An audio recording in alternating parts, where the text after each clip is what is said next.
Talk here, back with another match preview. We're playing Barrow, so it's without a doubt going to be the toughest game of the season, from my perspective anyway. They battered us last time we played them, didn't they? 3-0. Yeah. Only two teams I've seen do that this season. It was Barrow at home and Hartlepool away. The only teams that have completely destroyed. Yeah, where we just didn't get a look in at all. Yeah. Yeah, so it's away. Obviously, it's a decent journey, isn't it? It's about 200 miles. So you're looking at about 3.5 hours in good traffic. So fair play to any travelling fans. We will be going to this one though. Yeah. So we'll hope to see a few fans there.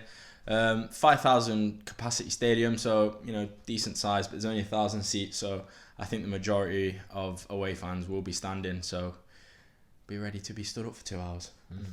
But hopefully it won't be stood up for 2 hours for no reason. Yeah.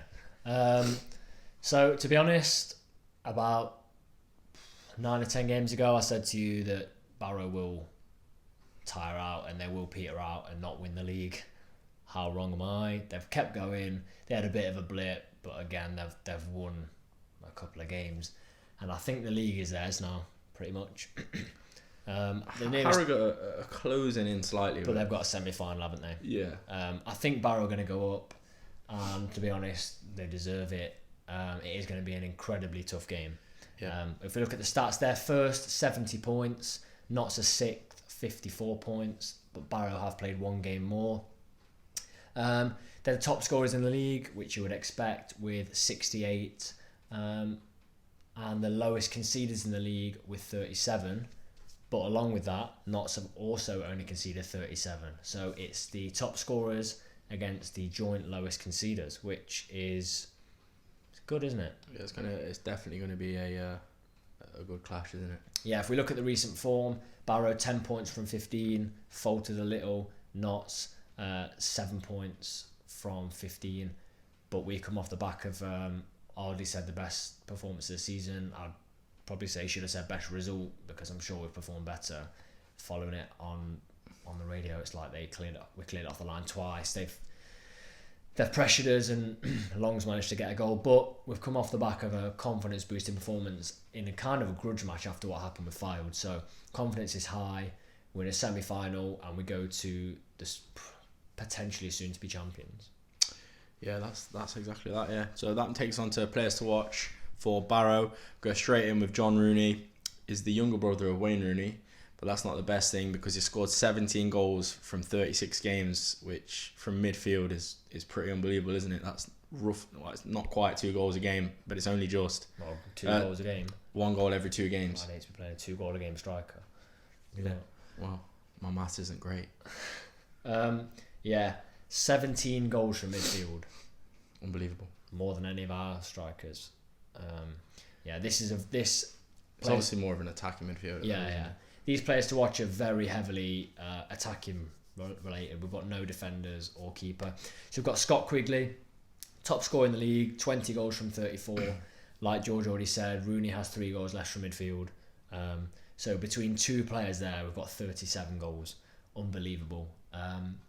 Yeah, Scott Quigley, obviously got to watch out for him. He never has real dips in his goal scoring. He's just consistent. He ticks along nicely. Playing at home, he's obviously going to fancy himself for another goal. And that moves us on to Angus Dior. Now scored against Notts, the opening goal, I believe, at Meadow Lane when we were absolutely hammered. He's best scoring season. He's on 10. I mean, that's low for a Barrow player, 10. But that's where all the Notts players are sort of looking around at the minute. So it's very heavily goal related. 68 goals this season. And we've got to find a way, with a very young centre-back in Long potentially playing at centre-back and no natural left-back, of stopping them getting more goals. That is impressive, isn't it, though? Like, we've named 3 players, and between them, at this part of the season, they've nearly got 50 goals. Unreal. Unbelievable. Moving on to team news for Notts now. There's not really too many changes. You've got Lacey and McCrory that are back in training. Whether they'll be in the starting 11 for the game against Barrow will be up to the day, really, to see if Hardy thinks they're up to it.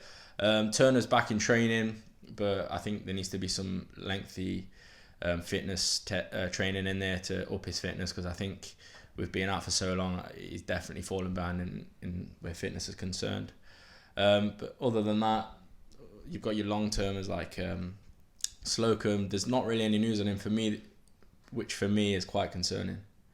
I said we should give McDonald a chance, but from listening to the Fylde game and what we've seen so far, not overly filled with confidence. No. But I don't think anything is going to change in terms of bringing a new keeper in. So you just got to install a little bit of faith into him and hope that he can turn it around, I think. And with keepers, you never know. He could go and have a worldie at Barrow, and then he's turned around. He just needs confidence. Like, I'm not making excuses. Hartlepool was terrible conditions. Yeah. He didn't look sure of his distribution against Averley. Again, we were in the middle of a storm that day. Fylde pitch is terrible. I don't know. Yeah, no, I do agree with that. I think it's harsh to judge him so early, and I know I've just criticised him, but it's hard being a keeper when you're being crowded. The Fylde pitch was a disgrace, like the box, but in the same respect, it's bad for both teams. So you kind of got to just adapt a little bit, I think, haven't you? Yeah, so that takes us nicely into our predicted lineup. So McDonald in goal, obviously. Has to be. I think we will be pretty unanimous with saying right back Brinley, centre backs Long and Rawlinson, because I don't think he's going to bring players that aren't match fit straight in. I'd like to see Lacey back. Yeah, I don't think... If he can. Yeah, I would like to see him back, but then Long's got a goal. And then Kelly Evans left back. Yeah. We're going to see more rotation in the running, especially with Saturday, Tuesday games. We're going to see players like Bagan coming in. Yeah. We're going to have to see rotation. It'll be interesting to see as well, such as the semi-final, to see how seriously that's taken, because it has to be taken seriously surely at this point. I think the results before it dictate that. True. But yeah, back four, agreed. Yep. Midfield, wingers. Sort of pick themselves, don't they, the wingers? Enzio and Roberts. Don't know how Enzio's goal went in against Fylde. Awful keeping. Talking about keeping, that is terrible. Yeah. And that, I don't think you can even blame the pitch for that. That's just terrible. Yeah, those bounces do get you though. Bounce just in the wrong spot for a keeper. And Roberts. Midfield, 2. Now, this for me is the most difficult part of the pitch, the midfield 2, because I've been really excited to see Crawford play, and I've been a big advocate. And when we did a poll, unbelievable, 14% of people said that they wanted to see Rose. 14%, but a lot said Crawford and O'Brien.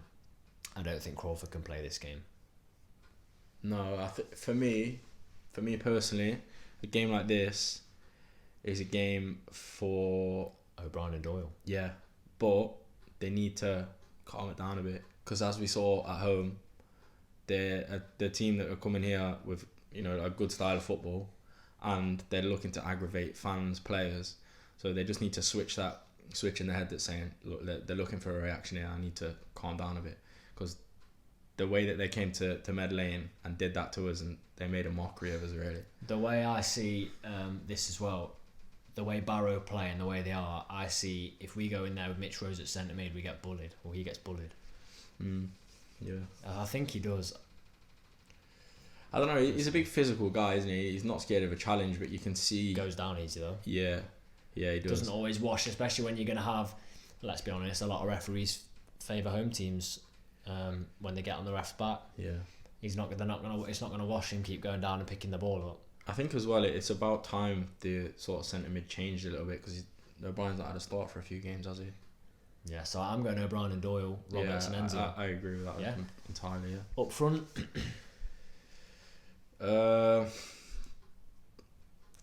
I'm querying Wotton a little bit. No. He's been anonymous the last few games, I think. Yeah, but... No. Wotton starts. Fair enough. Big player. And he's not an impact sub either.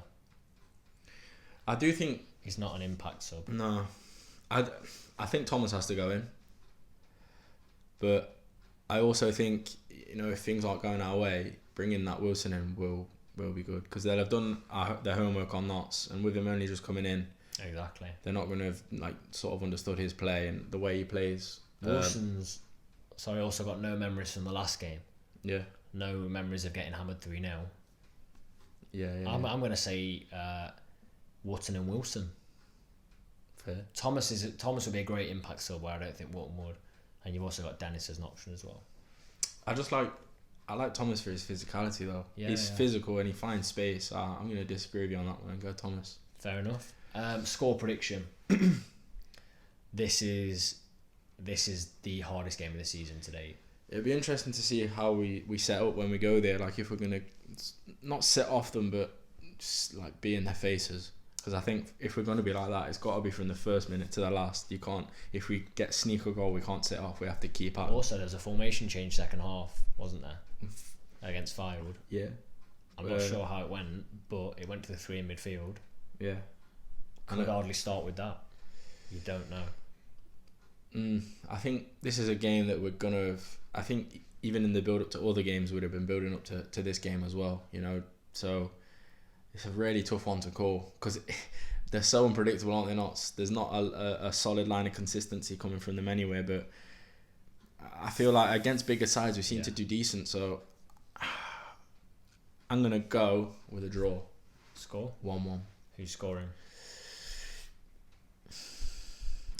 Wilson. I'm going for only the second time this season, I think, a Notts loss. I think 2-1 Barrow. I think it will be so tough. And I think Wootton will score, but I don't think we'll have much in the game. I could see it being a bit of a consolation. I hope I'm wrong, and I hope when we go there on Saturday that we see a good performance. Confidence should be high. We're in the semi-finals and we've just beaten Firewood, so you never know, but Barrow are exceptional this season. They are, yeah. So if you're going to the game, let us know. If you'd like a fan chat after the game with your opinion and you've never had a chance to be on, also let us know. Safe travels to people travelling the long 200 odd miles, and anything you want to let us know about our team selection or prediction, leave in the comment section below.